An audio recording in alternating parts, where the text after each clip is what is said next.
Bueno, la vida cristiana está en comunión con todos los demás hermanos, en la oración al Señor. Y un domingo que uno no puede estar, yo en el caso mío, yo creo que muchos de ustedes,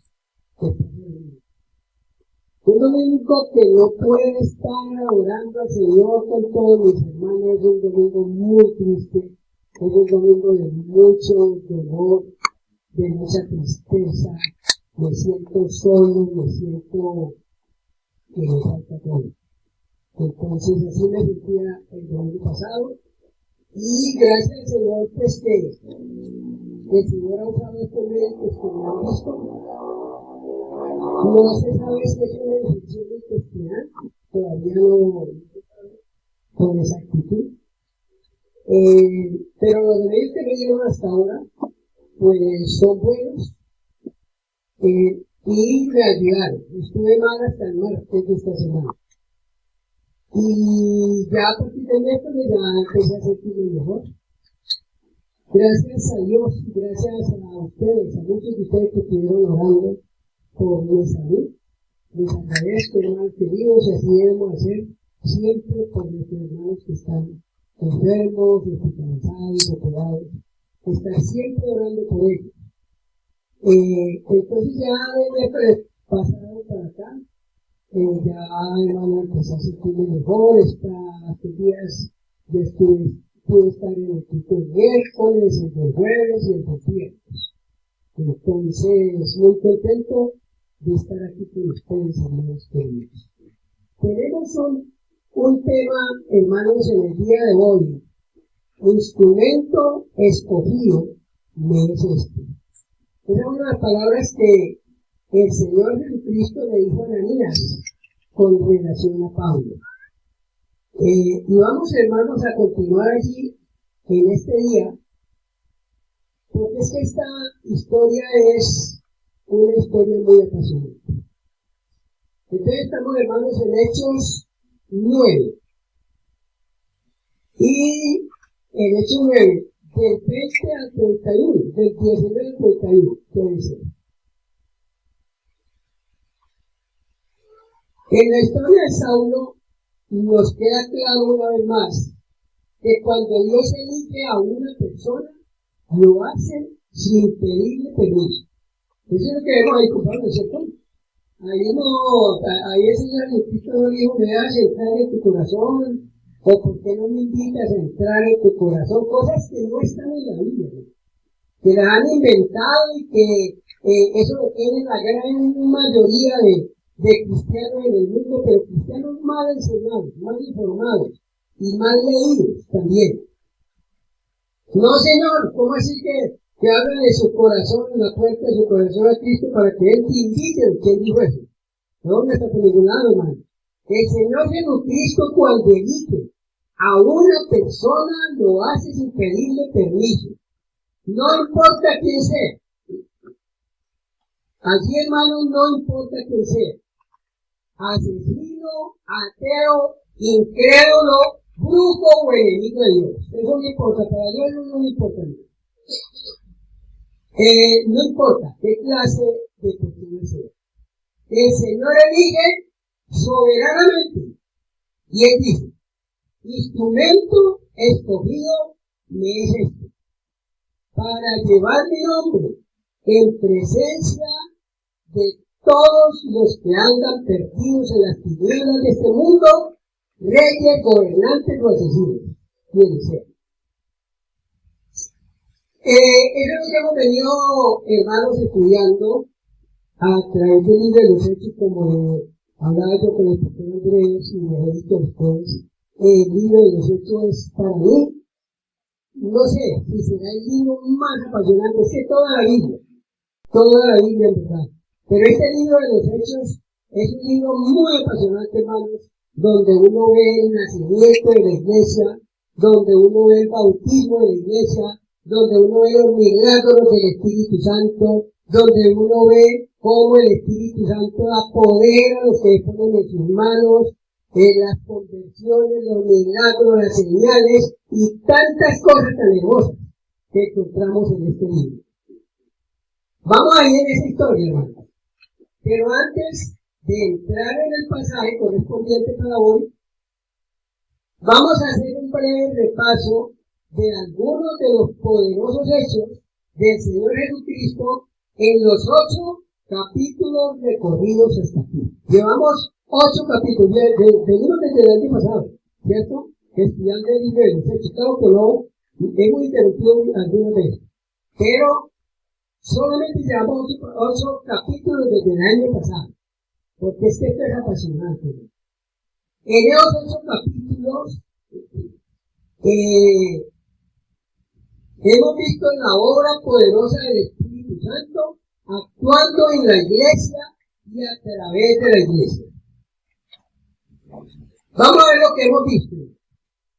Hemos visto el regreso del Hijo de Dios al lado del Padre después de cumplir su ministerio en la tierra. Eso lo encontramos en el capítulo 1. Es como un resumen, ¿no? Hemos visto el descenso asombroso del Espíritu Santo y el nacimiento y bautismo de la iglesia en el capítulo 2. También hemos visto el sermón poderoso del apóstol Pedro y la conversión de 3,000 pecadores que atendieron a una predicación de Pedro, y más adelante en el siguiente sermón 5,000 más. Eso, hermano, eso es cosa tremenda, es muy hermoso. Está en el capítulo 3. Hemos visto la defensa poderosa del apóstol Pedro ante las autoridades judías que querían impedir la predicación en el nombre de Jesús, pero Pedro les dijo: no podemos dejar de decir lo que hemos visto y oído. Mi hermano querido, el cristiano que deje de decir, que deje de predicar, que deje de enseñar, que deje de hablar de Cristo, es porque es un cristiano que se está parando, o un cristiano apagado, o no es cristiano. Mi hermano querido, porque no podemos dejar de decir lo que hemos visto y oído. Eso lo dijeron los apóstoles, y nosotros podemos decir lo mismo. Nosotros podemos decir lo mismo. Este es el capítulo 4. Hemos visto la muerte fulminante de Ananías y Zafira cuando tramaron una mentira para engañar a Pedro sin saber que era a Dios a quien le estaban mintiendo. Eso lo vemos en el capítulo 5. Hemos visto el crecimiento de la iglesia y la sabiduría de Dios en los discípulos para establecer el gobierno de la iglesia mediante la elección de 7 diáconos. Eso lo vemos en el capítulo 6. Hemos visto la sabiduría y el espíritu con que Esteban acusó a sus asesinos y matadores, y las palabras de perdón que se clavaron con una flecha en el corazón de Saulo, cuando Esteban dijo: Señor Jesús, no les tomes en cuenta este pecado. Él de rodillas y nosotros lanzándole piedras, y él de rodillas pidiéndole al Señor que los perdonara a los que le estaban matando. Eso le clavó como una flecha en el corazón de Saulo. Saulo ahí no era convertido todavía. Pero eso es lo que yo les digo a ustedes, hermanos. Díganle una palabra, pero de la Biblia, de aquí de la Biblia, no de lo que usted se imagina, ni palabra suya. Díganle una palabra, un versículo, que lo tiene oído al pecador. Ese pecador se va con un pajarito herido. Se va como un pajarito herido hasta que muere. Tiene que morir al pecado para nacer de nuevo. Eso está en el capítulo 7. Hemos visto la obra poderosa del Espíritu Santo en la predicación, milagros y conversiones obtenidos por Felipe en Samaria. Eso lo vemos en el capítulo 8. Y ahora, en el capítulo 9, estamos viendo la historia apasionante de Saulo y su conversión asombrosa en el camino a Damasco. Yo cuando iniciamos la iglesia que está aquí en Ciudad Bolívar, la bautizamos con ese nombre. La iglesia se llamaba Camino a Damasco, porque eso era una carretera, eso ya no era lo que hay hoy. Es unas poquitas casas, una carretera destapada, pasaban carros por ahí, levantaban polvo, y cuando yo fui a comenzar el trabajo allá, se me pareció al camino a Damasco. Entonces hicimos Iglesia Bautista Camino a Damasco. Y así estuvo por muchos años, pero después llegaron otros y se cambiaron los nombres. Qué pesar, hermanos. Me duele eso. Bueno, en esa conversión, el Señor nos muestra una vez más que su gracia no tiene límite en la conversión de Saúl. La gracia de Dios es mayor que todos los pecados de toda la humanidad. La gracia de Dios es muchísimo mayor que todo, que todas las cosas. La historia nos muestra que desde el primer día la expansión del Evangelio ha sido imparable y que al mismo tiempo también ha sido perseguido el Evangelio y odiado por muchos, y a través de los siglos ha tenido muchos enemigos, pero uno de los más feroces ha sido Saulo de Tarso. Ese ha sido uno de los más feroces. Aunque yo estoy escuchando muchos audios de las conversaciones que están ocurriendo en Arabia Saudita y en todos esos países donde hablar, si quiero mencionar la palabra de Jesús, es pena de muerte. Y allí hay misioneros, y allí hay cristianos que están poniendo sus vidas, hermanos, y en Arabia Saudita, en esos países, en Pakistán, Afganistán, en todo eso, hay millones de musulmanes que se están convirtiendo, que se han convertido al Señor, porque es que, hermano, la palabra de Dios es imparable. Y cuando uno escucha esas palabras, cuando uno viene humillado a los pies de Cristo y escucha las palabras que le dice el Señor, instrumento escogido me eres tú, para llevar el mensaje hasta lo último de la tierra. Eso no se lo puedo olvidar, hermano. Saulo fue el enemigo número uno y el perseguidor más despiadado de la iglesia en el primer año de su existencia. Saulo estaba dispuesto a borrar de la faz de la tierra a todo lo que tuviera que ver con cristianismo y con todos los que pertenecieran o se identificaran con esa despreciable secta. O sea, para los judíos, el cristianismo era una secta despreciable. Saulo no solo rechazaba el Evangelio con toda su alma, sino que se convirtió en un perseguidor implacable, que leyendo que de esta manera estaba prestando servicio a Dios y honrando su nombre. ¿Se dan cuenta usted cómo es la ignorancia?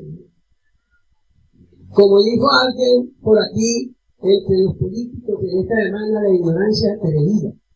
La ignorancia es atrevida, la ignorancia es terrible, Y cuando una persona ignora la palabra de Dios, cuando una persona está viviendo en su vida de pecado, hermanos, ignora las cosas hermosas de Dios, ignora a Dios, ignora la vida nueva, la vida eterna, ignora la salvación, ignora el cielo hermoso que el Señor tiene preparado para nosotros. Todo eso lo ignora, porque la ignorancia es terrible.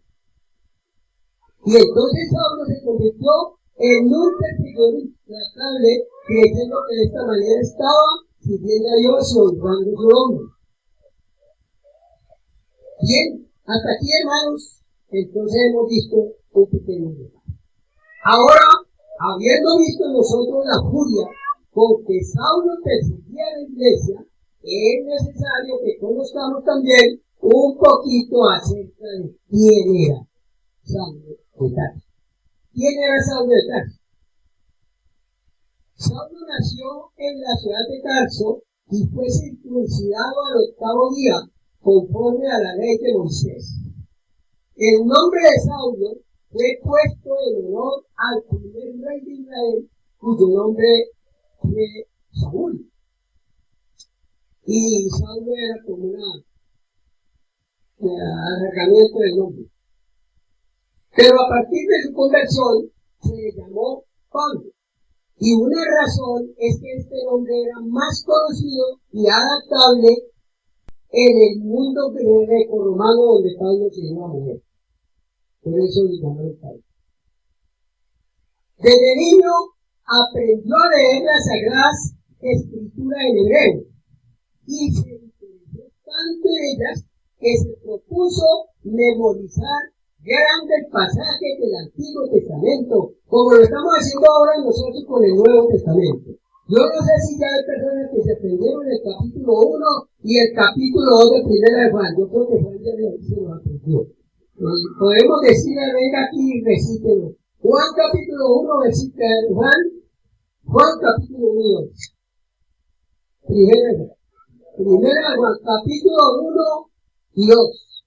Juan es tremendo porque él está conmigo, imagínense, yo el curso de creyente en Cristo, yo creo esa Biblia, mejor dicho, sin compasión. Entonces, hermanos queridos, así hacía el apóstol Saulo de Tarso cuando era un jovencito. Entre los 13 y los 16 años, fue enviado a Jerusalén para estudiar en la escuela teológica de Gamaliel, quien era uno de los rabinos más respetados de Jerusalén. Gamaliel,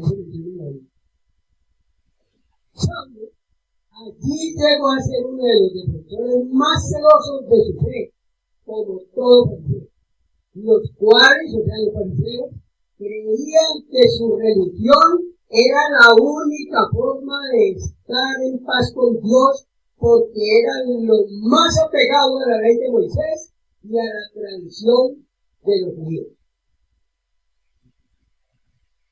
Así que, para Pablo, la religión era su identidad. Para Pablo, la religión era su identidad.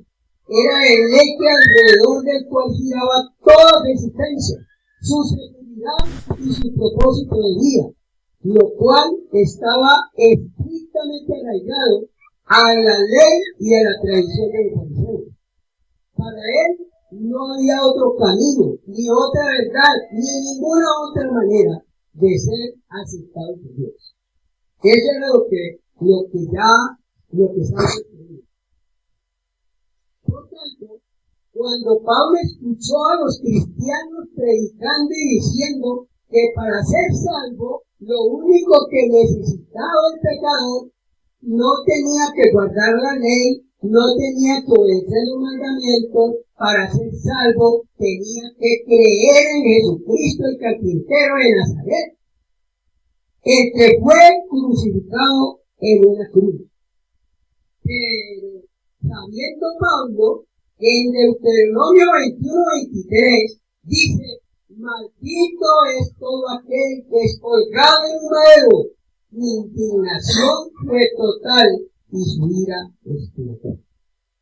Eso pasa, hermanos, con los religiosos. Y dijo Pablo, ¿cómo es posible que esta gente se atreva a publicar o a predicar que ese maldito carpintero que fue colgado en una cruz sea el Mesías enviado por Dios? Esta es la ofensa y la blasfemia más grande que se haya podido escuchar todo el tiempo, toda la vida.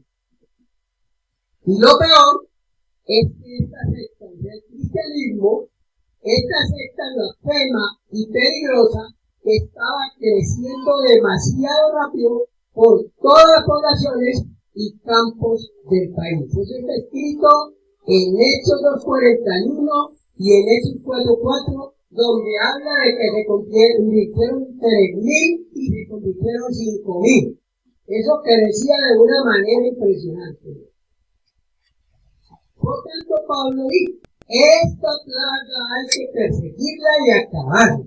Y se propuso perseguirlos, agarrarlos y traerlos presos a Jerusalén, y lo hacía con saña, con odio y con violencia. Eso lo encontramos en Hechos 8:3. Dice que Saulo, entrando en las casas, cogía a las personas, las arrastraba y las llevaba, y mejor dicho, las llevaba presos y le hacían toda clase de golpes, digamos.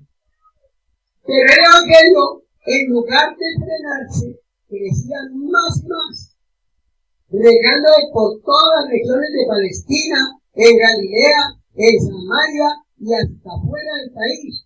Y la furia de Pablo fue creciendo y creciendo hasta explotar, hasta que explotó.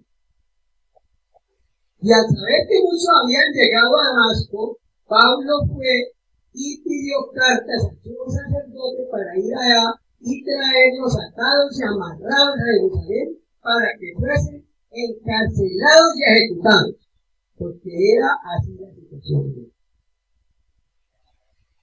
Pero lo que nunca se imaginó Saulo es que en su viaje a Damasco, su vida daría un giro de 180 grados que lo convertiría de perseguidor en perseguido. Y eso es lo hermoso de la historia. Y sería el misionero más audaz, aguerrido y sufrido, llevando el evangelio hasta los lugares más lejanos y peligrosos del país. Uno de los historiadores más reconocidos en la actualidad, que se llama César Vidal, ético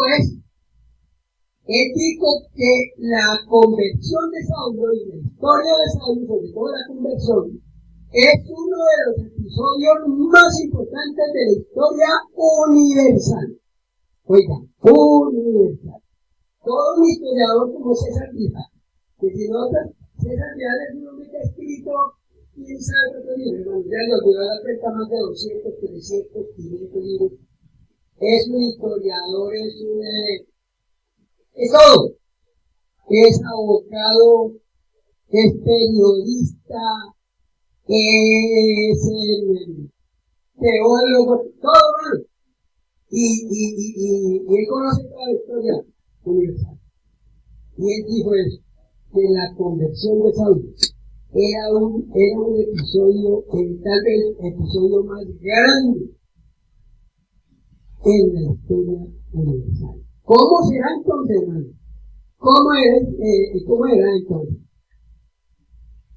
Y no solamente en la iglesia, porque para la iglesia es una historia tremenda, la conversión de Saulo, hermano, mejor dicho, lo era uno sin palabras. Pero lo que el Señor nos enseña en esta historia es que Dios salvó a Saulo no solo por amor a él, sino por amor a todos los que hoy hemos creído en el Señor Jesucristo. O sea, por amor a ti, por amor a ti, por amor a ti, a ti y a mí, y a todos los que alrededor del mundo hoy hemos creído y estamos creyendo en el Señor Jesucristo.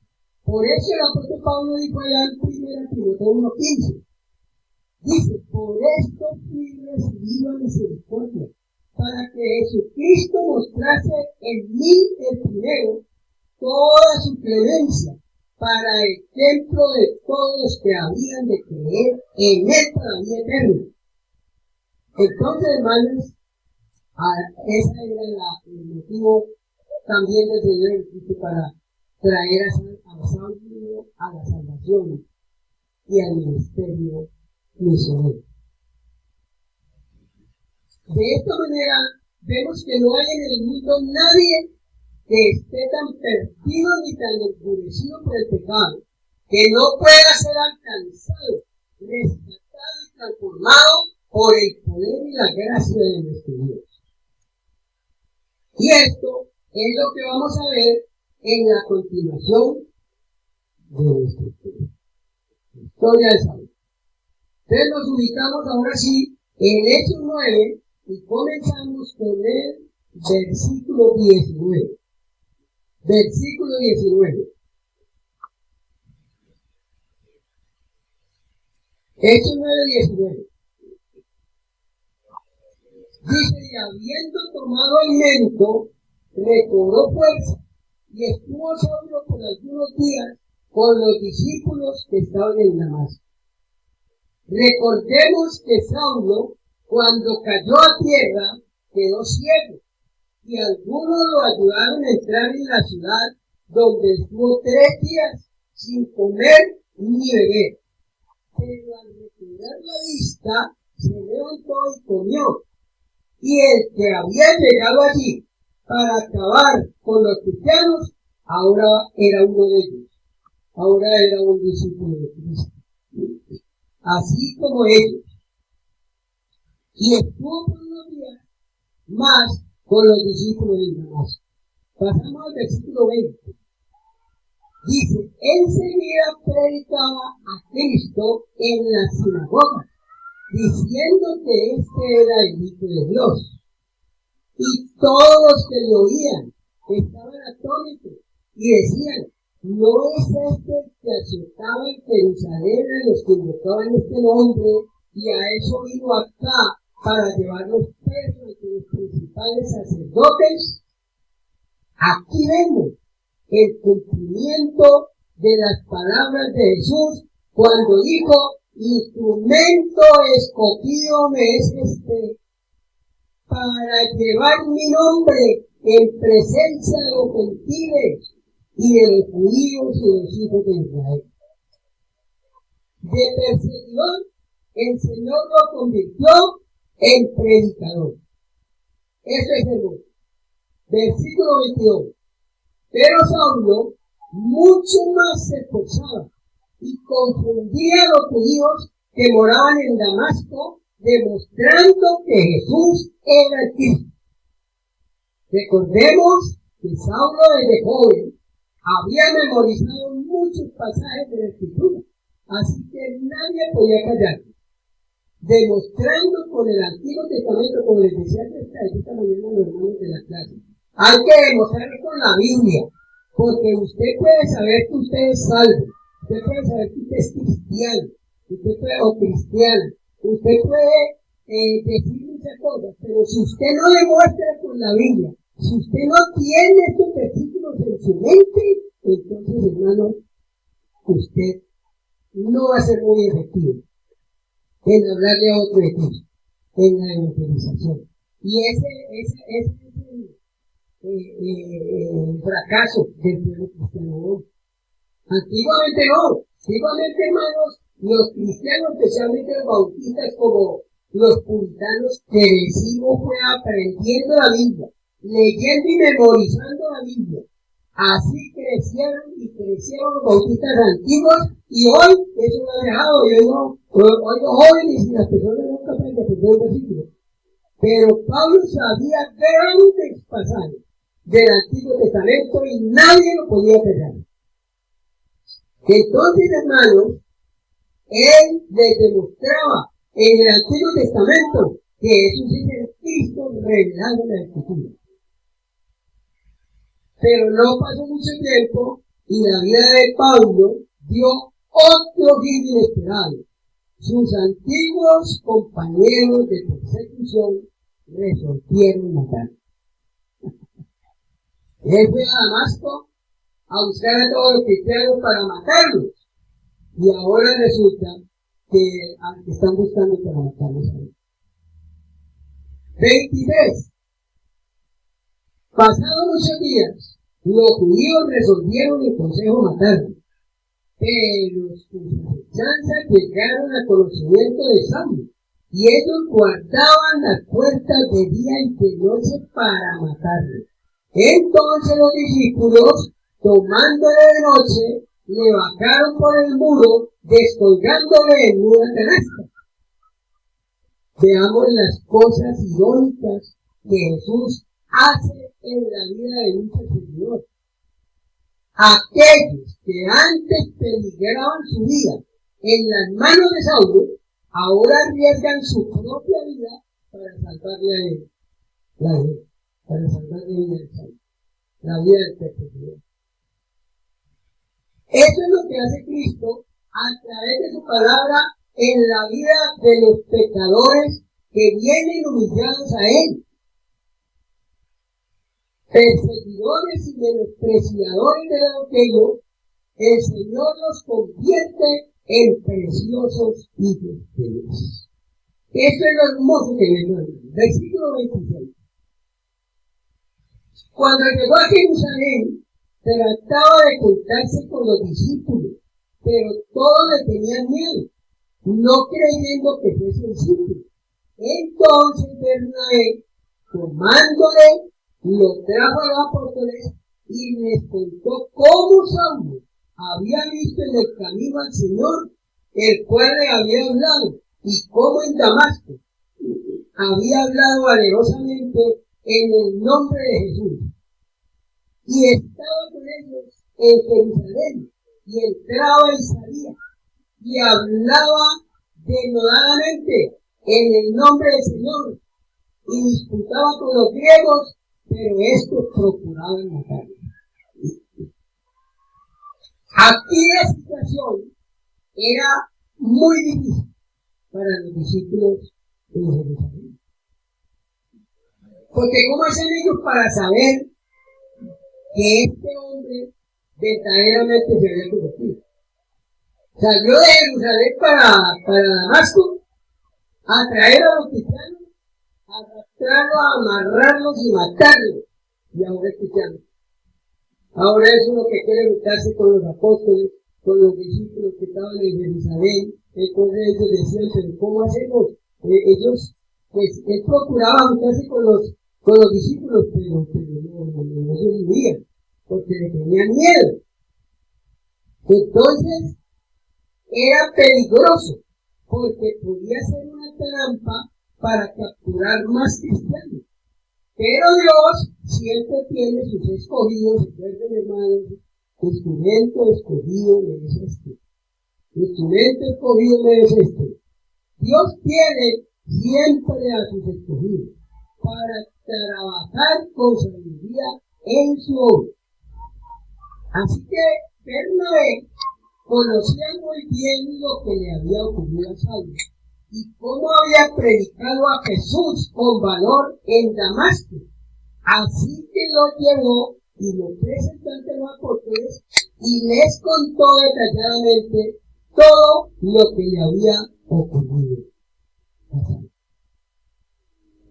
Hermanos queridos, y en la iglesia necesitamos más Saulos, más Bernabés y más Ananías. Porque se necesitan hombres y mujeres que estén dispuestos a correr el riesgo de ir a presentar el evangelio con valor donde sea. Donde sea. Ananías corrió el riesgo para ir a orar por Saulo, ¿recuerdan? Cuando Saulo cayó, lo llevaron ciego, allá venía enfurecido, no hacían nada que ellos habían escuchado que venía Saulo a llevarse a todos los cristianos, y resulta que Saulo cayó a tierra, quedó ciego, y lo llevaron a la ciudad, y allá empezó a orar, y entonces el Señor se le presenta a Ananías, que estaba ahí en Damasco, y le dijo a Ananías, vaya a la calle que se llama derecha, y pregunte por uno que se llama Saulo, porque él está hablando. Y dijo, Señor, si ese es el enemigo más terrible de los cristianos, ¿cómo me va a mandar allá? Tenía toda la razón, pero el Señor le dijo, ¿qué? ¿Por qué? Porque instrumento escogido me es este, para llevar mi nombre en presencia de gentiles, de reyes y de toda la gente de este mundo. Entonces, hermanos queridos, necesitamos hombres y mujeres, y mañana los vamos a necesitar. ¿Sí saben por qué? ¿Sí leyeron el mensajito? No veo. A ver, date hermano que te leyeron el mensaje. A ver, ¿y los demás qué? ¿No leyeron el mensaje? ¿No leyeron el mensajito? ¿Qué dice el mensaje? A ver, una persona que me diga qué dice el mensaje.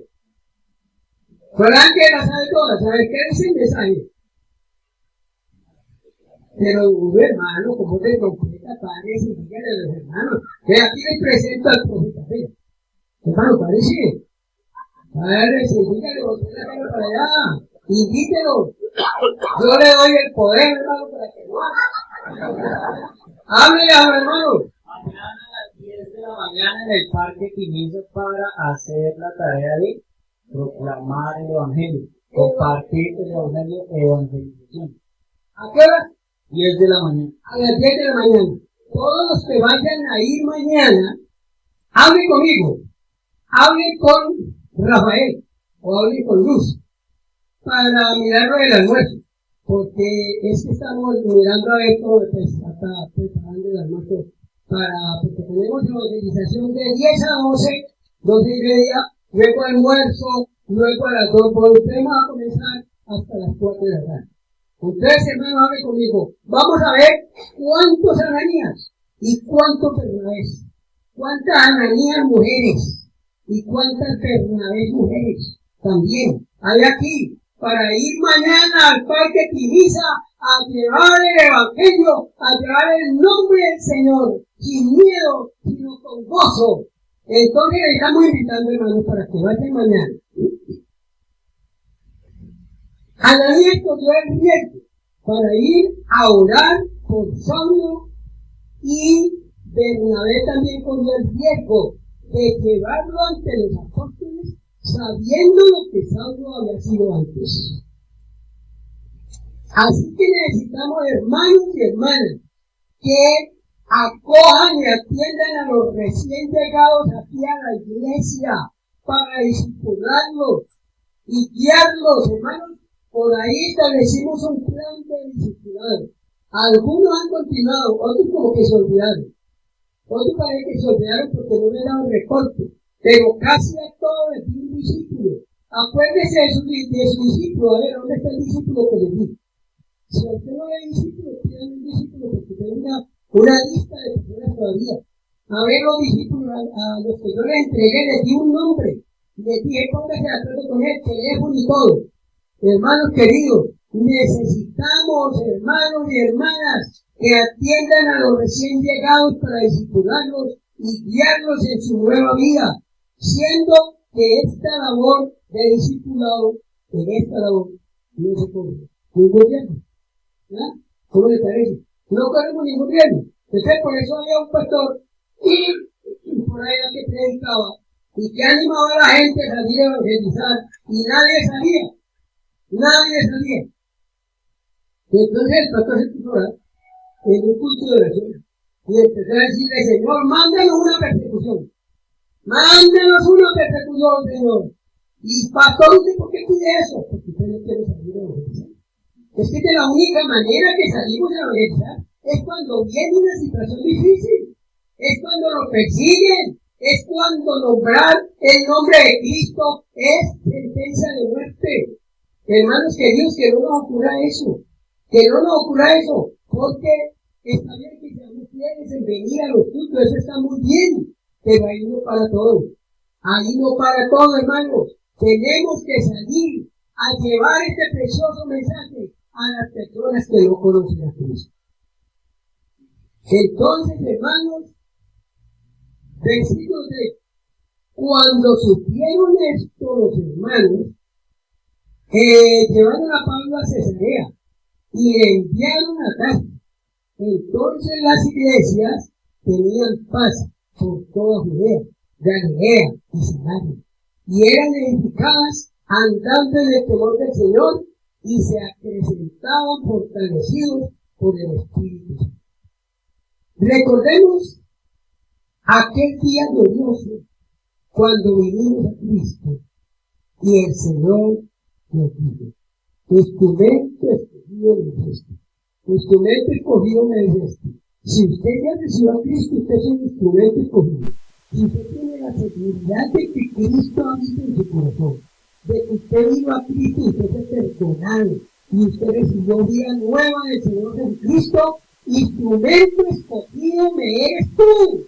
Tú eres un instrumento escogido en las manos del Señor. No nos quedemos aquí sentados, no nos quedemos solamente escuchando. Hermanos, vamos, porque nosotros somos instrumentos escogidos.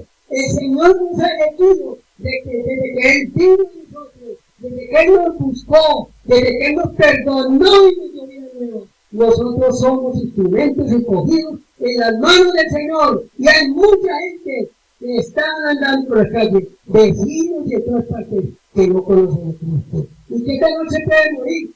Algunos pueden morir esta noche. ¿Y para dónde se va? Le preguntaba yo esta mañana en la clase de nuevo nacimiento. A ver, los discípulos del nuevo nacimiento, hermano Carlos, si una persona se muere esta noche y se Cristo en su corazón, ¿para dónde va? Para la página moza. Así me enseñaban mis abuelos, así es a mis abuelos, y con esa expresión querían decir ellos que se iba para el infierno. Hermano querido, no es nos haga claro. Leamos la palabra, leamos lo que dice Mateo 24, 25, leamos todo esto, hermanos queridos, para que veamos cuando el Señor viene en la nube, se sienta en su trono y reúne a todas las naciones y a los que han sido salvos, les dice: venid benditos de mi Padre, heredad el reino preparado para vosotros desde la fundación del mundo. Pero luego les dice a los de la izquierda: apartados de mí, malditos, al fuego eterno, preparado para el día del juicio. Eso es terrible, hermano. Eso es terrible. Si esta palabra no nos despierta, entonces no hay nada que pueda despertarnos. No hay nada que pueda ocurrir en nuestra vida, hermanos queridos, para que nosotros recordemos ese día hermoso, cuando vinimos a Cristo y cuando el Señor nos dijo sus palabras. Puede que nos haya dicho de otra manera, pero podemos decirla así: instrumento escogido eres tú para llevar mi nombre a todos aquellos que pongo cada día a tu lado para que les hables del gozo que hay en mí. Siempre nos lo vamos a decir cosas desagradables, les vamos a decir del gozo que hay en Cristo. De eso que les vamos a hablar. Vamos a llevarle el evangelio de esperanza y de salvación. Así que tenemos esa tarea con aquellos por quienes hemos estado también orando cada día y noche, por la conversión de nuestros seres queridos. No podemos bajar la plata. Y hermano, pero es muy triste una cosa. Claro que no lo digo en sentido, a ver cómo les digo, pero sí ocurre. Algunas personas piden oración por conversión de su papá, de su mamá, de su hijo, de su hermano, pero no vienen al culto de oración. Algunos no vienen al culto de oración. Cobran queridos, no vienen. Cuando le presente un inconveniente que le vale el carro que está enfermo, está bien. Pero si usted está pidiendo oración por su hermano, por su papá, por su mamá, venga al culto de oración. ¿Para qué hay culto de oración, hermano? Aquí tenemos, para orar, aquí tenemos los domingos 100, 90, 100, 110 personas. Y en esto les dan cuántos años. ¿No? ¿Cuántos años? 10, 12, 14, cuando más. ¿Ustedes les parece que está bien? ¿Les parece que está bien, hermano? ¿Ustedes se sienten bien así? ¿Usted se siente bien así, hermano querido? Hermana querida. Claro que algunos tendrán inconvenientes. Algunos tendrán porque vienen muy lejos, porque no tienen transporte bueno. Pero hermanos queridos, si usted puede venir, venga, porque instrumento escogido me eres tú en mis manos para llevar el evangelio a muchas partes, pero no podemos hacerlo de oración. No podemos hacerlo sin doblarnos la rodilla para ir a llevar el mensaje de la palabra del Señor. Entonces no esperemos que nuestros familiares o amigos o personas se conviertan si nosotros solamente pedimos oración, pero no venimos a orar. No esperemos eso. Hermanos, porque el día menos pensado recibiremos la noticia que inundará de gozo y de llanto en nuestro corazón cuando nuestro hijo, nuestro papá o mamá o hermano haya sido rescatado de las tinieblas de este mundo por el poder y la gracia de nuestro bendito Salvador. Entonces nuestro sufrimiento se convertirá en gozo y será el día más feliz de nuestra vida, habiendo confirmado una vez más que la gracia del Señor no tiene límite, es infinita, es más grande que todos los pecados de toda la humanidad. El mismo Dios que transformó a uno de los terroristas más crueles y despiadados que han existido y lo convirtió en el más grande predicador del Evangelio. Es el mismo que está hoy aquí y puede obrar un milagro de conversión, el milagro más grande e increíble en cualquiera de las personas que están escuchando hoy este mensaje. ¿Lo creen ustedes, hermanos? El mismo Dios que convirtió a Saulo en el camino a Damasco, un terrorista, un asesino, un perseguidor despiadado, y el Señor lo llamó y lo convirtió en el más grande predicador y apóstol. ¿Por qué no va a convertir a mi papá, a mi mamá, a mi hermano, a mi hijo? O a usted si en este momento no ha recibido a Cristo en su corazón. Hermanos queridos, este mensaje es para que pensemos en esto. Y vuelvo a repetir, hermanos, si este mensaje, si esta palabra del Señor no nos mueve, ya no hay nada que nos mueva. Ya no hay nada que pueda movernos a nosotros. Ya no hay nada, hermanos queridos, ni un terremoto ni nada. Si la palabra del Señor no nos mueve, aunque lo perdido, nada nos puede mover. Vamos a inclinar la cabeza y vamos a pedir al Señor que nos ayude, que nos perdone primeramente, porque tenemos un culto de oración aquí en esta iglesia y no venimos. Tenemos cuántas veces nos vamos, por ejemplo, ahora, la semana pasada murió la mamá de mi esposa y nosotros no pudimos ir, pero era porque yo estaba enfermo. Pero cuántas veces un familiar se puede ser donde sea y así no toque pedir prestado y allá llegamos cuando ya no hay nada que hacer. Cuando ya no hay nada que hacer.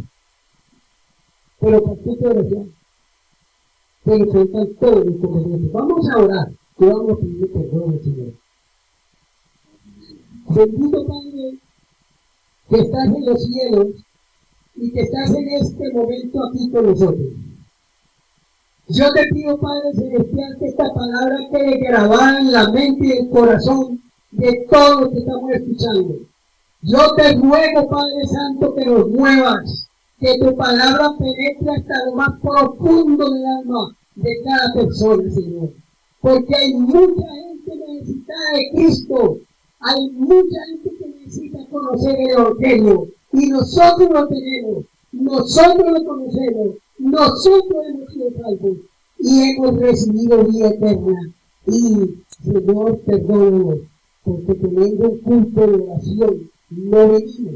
Hay muchos hermanos de pronto que pudiendo venir no vienen. Padre, perdónales y perdónanos a nosotros y ayúdanos, bendito Dios, para que nosotros vengamos a orar, a humillarnos delante de ti, Padre, porque solamente de rodillas que podemos llegar al corazón de estas personas que están en las tinieblas y en el pecado. Es pagando nosotros el precio, oh Padre Celestial, así como Ananías pagó el precio porque el Señor le dijo: ven, porque instrumento escogido es este, y él se fue confiando en el Señor, sabiendo que iba a enfrentarse al asesino más grande de todos los tiempos. Pero allá llegó Ananías y le dio el mensaje. Señor bendito, ayúdanos. Que no solamente nos quedemos cómodamente en la casa, orando en la casa, está bien, pero está que tenemos un culto de oración. Y un día tú nos vas a reclamar por eso. Un día tú nos vas a pedir cuentas por Padre Celestial. Ayúdanos, bendito Dios, a todos los que estamos aquí oyendo en el día de hoy, todos los que estamos presentes y los que están oyendo también por este medio, Padre Celestial. Tenemos que pagar el precio, tenemos que venir, tenemos que orar, tenemos que salir a buscar a los perdidos. Padre, y ayúdanos en el día de mañana, y danos sabiduría, y danos valor, y danos palabras para salir a llevar el Evangelio. Todo te lo pedimos, Señor, en humildad, en el nombre bendito y santo de nuestro Señor y Salvador Jesucristo. Amén. Amén.